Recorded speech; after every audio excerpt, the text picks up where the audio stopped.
दर्शकबिन अन्तत पापीले कान्छीलाई सम्म छोडेन। बिचारी कान्छी आफ्नो पैबुढा सागरलाई जसरी भए पनि फिर्ता गरेर ल्याउँछु भन्ने सोचेका थिए। तर के गर्नु, यति बेला कान्छीलाई पनि त्यही राखेको छ। यता कान्छीको बच्चा भने घरमा रहेको छ। उसले आमा खोजिरहेको छ। मेरी आमा कहाँ हुनुहुन्छ, चाँडै आए पनि हुन्थ्यो भन्ने सोचिरहेको छ। तर बिचारी कान्छी भने आफ्नो पैबुढा खोज्दा खोज्दै कहाँ कहाँ पुगिनन्। यति बेला घना जङ्गलको बिचमा पुगेकी कान्छीलाई ती मामाले भने सागरसँगै राखेको छ। सागरसँगै राखेपछि बिचारी कान्छीको रुवाबासी चलिरहेको छ। यता कान्छीको बुढा भएका बाउ र आमाले फोन गरिरहेका हुन्छन्। ए कान्छी, तँलाई के भएको छ, ज्वाइँलाई के भएको छ भनिरहेका हुन्छन्। तर कान्छीको फोन भने यता मामासँग हुन्छ। मामाले फोन उठाउँछन् र अब कान्छी र सागरलाई मैले छोड्दिन, सागरलाई गल्ती स्वीकार नभन् भनिरहेका हुन्छन्।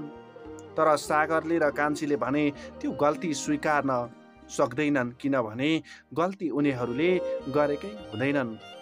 सायद गल्ती गरेको भए स्वीकार गर्न सजिलो हुन्थ्यो र मामा पनि उम्किन्थे। तर यता सागर र कान्छीलाई ती मामाले भने फोकटको दुःख दिइरहेका छन्। बिचारी कान्छीसँगै गएका दाई र यता देवरलाई पनि त्यही हालत रहेको छ। उनीहरूलाई पनि त्यही राखिरहेका छन्।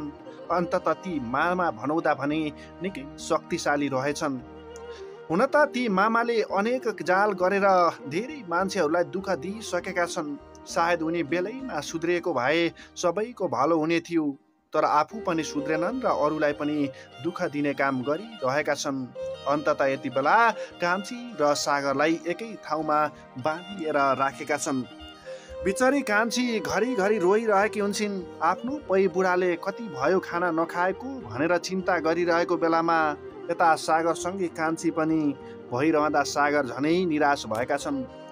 आफू मात्रै भइरहँदा त जसो तसो निस्केर आउला भन्ने सोचेका थिए। हुन त यता भान्जीले पनि तिमीलाई साँच्चीकै कान्छीले माया गरेको भए एकपल्ट भेट्न आउँथिन् भनेर भनेका हुन्छन्। तर सागरले पनि सोचिरहेका हुन्छन्, कान्छी नआउने होइन, कुनै न कुनै बाध्यताले गर्दा ऊ नआएकी होली भनेर आफ्नै कान्छीलाई सम्झिरहेका हुन्छन्। अन्तत यही बिचमा बिचारी कान्छी भने टुप्लुक्क पुगेकी हुन्छन्। टुप्लुक्क कान्छी पुगिसकेपछि सागरलाई छुटाउन खोजिन्। तर के गर्नु, कान्छी पनि सागरसँगै त्यही बस्नको लागि बाध्य बनाइएको छ।